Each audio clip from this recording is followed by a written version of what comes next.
So here's a little example I cooked up. Pretend the large square is, the large field boundary or the entire field boundary. And this block is what the combines are working on. And this block is the remaining crop. What's left. And we'll pick the scenario up like this, like 3 combines are combining in this direction. And let's say the leader's going to make it to the end of his run, his or her. And they're going to turn and they're going to come this way.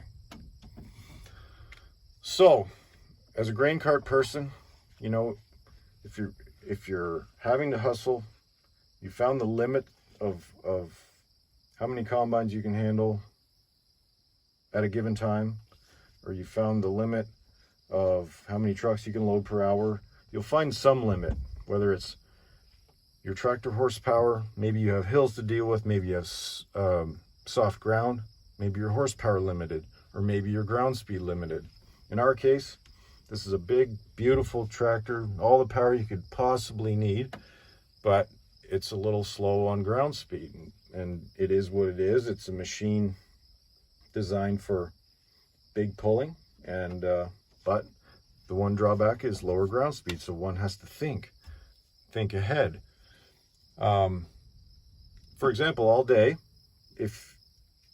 throughout the day, if your average ground speed needs to be 10 miles an hour all day to keep the field flowing, keep the field moving, that's ground speed from between combines and the truck, from the truck back to the combines, and from combine to combine. Well, if you're chasing combines and they're combining at 5 miles an hour and you need to maintain 10 miles an hour closing rate at all times, that means you need to be chasing them at 15 miles an hour. And that's almost all you got sometimes. So let's play this out. Let's pretend the leader turns, second place and third place make their way up to here. I'm going to erase that. Let's say they've all made the turn and they're going this way. If you're a cart person, I'd suggest hanging out around here. I call it carting from out front, or being in front of the combines, letting them come to you. That way, you only have to travel towards them at 5 miles an hour, for example. So as they're coming towards you on this pass, you can literally come in, pick one up, turn around, pick up the next one, turn around, pick up the next one, and just hang out right there. And if the crop was good enough that the leader needs to be empty at the end in order to make their next pass, then you can race down and unload the leader at the end so that they can make their turn and set a new line or open a new GPS run or strike out again, or whatever language that you want to use. Okay? So let's play that out. Let's say you unloaded the leader at the end and they turn and they're on their next run. Well, if you unloaded the leader last, then the second place combine is the next one you need to dump. So come in here and sit right here in the run that the leader just made, like you own the place, like you have a plan. And when second place turns, watch them in your mirror and just creep along slowly. Once their flashing lights go on, or once you see a pile, slow down, let them come to you. If they see you sitting there, they're far more likely to put their auger out. Whereas if you're always following combines, you're in their chaff pile or their chaff cloud. They may be fiddling with monitors or trying to set their machine, or maybe on the phone, or maybe whatever. And they're far less likely to see you when you're behind them. But if you're in front of them, they'll see you. They'll put their auger out and unload. So that's second place taken care of.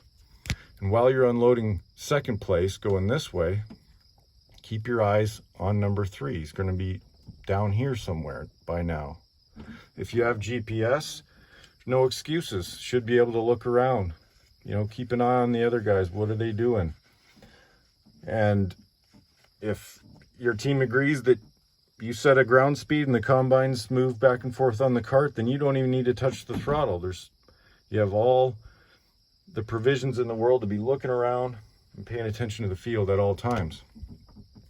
So then you can make the choice after unloading second place. If third place can make the turn without being full and get in here, then you can just sit right here and watch him in your mirror, and he'll come to you. And if worst case scenario, you have to turn around, that kind of sucks because it's only 2 combine widths there. But chances are, if you dump them all together and you dump third place here, he'll make the turn and get over here. So you watch him in your mirror, unload, third place on the go in this direction. By then the leader has got here, made the turn, and is coming back. So now you have 3 combine widths, 3 header widths of space to turn around, and you can just wait right here for the leader to turn. They see you sitting there, their flashing lights are going off, and they're far more likely to put their auger out because they see you. You make the turn, you got plenty of space, 3 header widths, boom, there you go. I call it being proactive or combining from out front. And when the bushels are big, you got to have a plan, and that's one that seems to work pretty well. Thanks for watching.